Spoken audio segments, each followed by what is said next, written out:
Hi, welcome to Chapter 8 of Tutorial 1 for Saurus. This is an appended chapter that we decided to include as we've added a new feature to the GIS mapping, which is very useful. The new layer shows you all previous heritage cases that have been mapped, and as you recall in earlier chapters, we mapped heritage reports up to 2009 and are mapping heritage cases going forward. So this new feature now shows you the heritage cases, and this will help you to eliminate potential duplicates or cases where you're not sure whether it has been created on Saurus already. And at times you might use the same polygons for different projects, but it should be fairly obvious to you from the case names if that is the case. But in general, your map project areas or case applications should be in particular locations separate from the other ones. So let's go and have a look at the demo case to show you where the heritage cases GIS layer has been enabled. For one, it's on the edit view of the heritage cases, and it's also on the view mode of a heritage case. So if we look at the demo case, and this user doesn't have rights to edit this case, we can see under location info things look a little bit different. So you'll notice the formerly red polygons in the edit mode, and then were orange when you were viewing the map in the view mode. Now there's a base layer and the current view of the case enabled, and this is why the orange and the red have blended together, if you like. The layer on the right is enabled by default, so this is Heritage Cases GIS, and if we browse out, you'll see the orange polygons across the country. These are all heritage cases which have been mapped since May 2012 when Saurus went live to Saurus staff.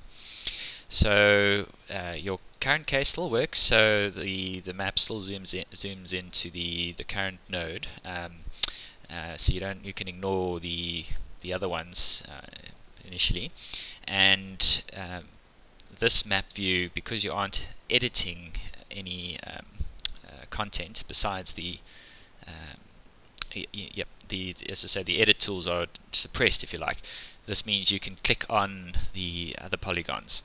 So I'll show you what that does. So if we click on that polygon, there's the case, and you can right click and go to that particular case. Let's take a look at these areas. These are points, so they look very large when we're zoomed out. You'll notice these little points. This is because the point type in the open layers is expanded to a very large balloon, so that you can see that there is actually something there. If the point was very small, you wouldn't know that there are points to view in the map, whereas the polygons remain fairly constant to size. So just zoom in a bit closer, and you'll see these points here. I think these refer to borrow pits, and so the point tool rather was the most appropriate way of mapping those particular cases. Again, you can just click on them, and that'll take you to the project. You can also enable the SARA reports layer, and that's the reading off our map server. That's the shapefile with the reports that were mapped up to 2009.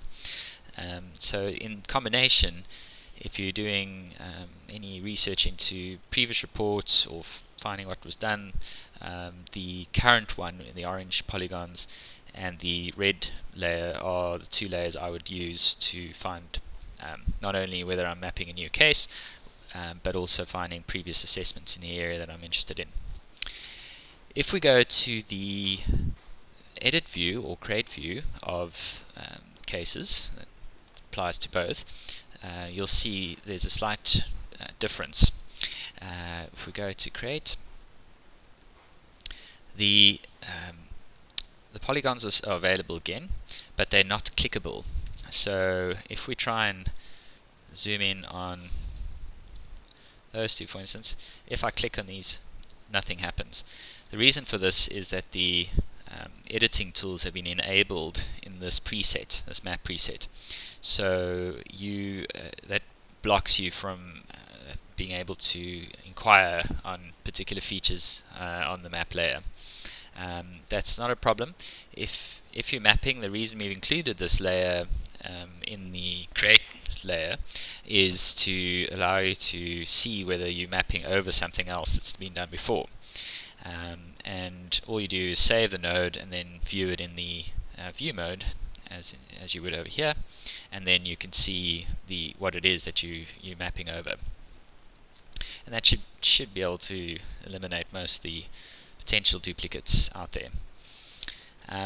What we might do, depending on how the performance of the mapping goes over the next few months, is to save the current cases that have been mapped up to a certain batch. So perhaps every 6 months or a year we might export those cases to a shapefile and serve them up on the map server and provide the case ID as the map label. The reason for this is that the open layers, there's a certain limitation to the number of nodes you can view at one time, and I would imagine over the next few months, as we start entering thousands of cases, the query that'll run every time you're inquiring on the map will use up quite a lot of memory. So look out for that. It's very likely that there'll be an update to this layer, and we'll map it in a different color if we do decide to provide the current heritage cases mapped as a base file, as a shapefile on our geo server. You'll also notice on the cases themselves, we've changed a very small thing. We've added a new tab under the create case, which is called case intro, and we've shifted the heritage authority, case type, development type, and the agreement to the terms into their own tab. This just neatens up the form, so you don't have to see those three fields as you browse through the rest of the case. And that's about it. Thanks very much.